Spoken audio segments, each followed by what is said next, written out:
En général, quand on parle du rapport qu'entretiennent les enseignants au programme, on a souvent une idée relativement naïve qui dit que les programmes doivent s'appliquer. Or, dans le travail, dans le champ du travail, il y a toujours cet écart entre le travail réel que font les opérateurs, que fait tout travailleur, et le travail prescrit dans les procédures ou dans les résultats attendus du travail. Mais la question des programmes, la relation qu'entretiennent les enseignants avec les programmes, c'est une question qui dépasse, à mon avis, ce simple rapport entre travail prescrit et travail réel, du fait même que les programmes sont des prescriptions très particulières. En effet, les programmes ne prescrivent pas ce que doivent faire les enseignants, ils prescrivent ce qui est attendu du travail des élèves. De ce point de vue-là, ils portent une contradiction forte, ou du moins une contradiction forte par rapport à la question de l'activité humaine, c'est celle de laisser à croire que les enseignants peuvent contrôler totalement les apprentissages des élèves. S'il y a un écart entre le travail prescrit et le travail réel pour les enseignants, il y a bien entendu un écart entre le travail prescrit et le travail réel pour les élèves, et donc un écart entre les apprentissages qui sont visés par les programmes et les apprentissages réels de ces élèves. Eh bien, on s'aperçoit dans de nombreuses études que les enseignants entretiennent un rapport, on pourrait dire, relativement lâche au programme.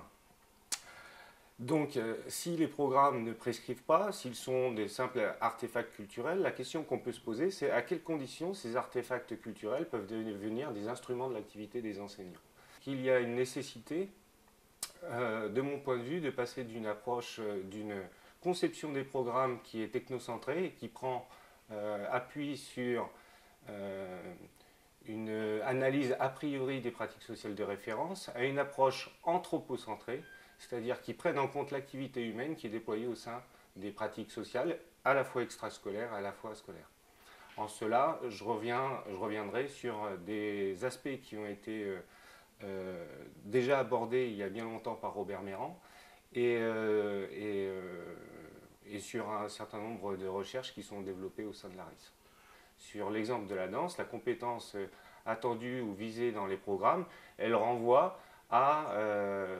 la conception d'un projet artistique à mettre en œuvre en fin de cycle. Mais il ne dit rien des compétences qui sont nécessaires pour justement mettre en œuvre ce projet artistique.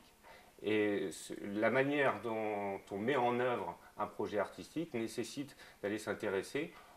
à la fois à l'activité qui est déployée dans cette pratique extrascolaire de la danse, mais également, de mon point de vue, à la pratique des élèves qui conçoivent des projets de manière à avoir une vision relativement dynamique du développement des compétences.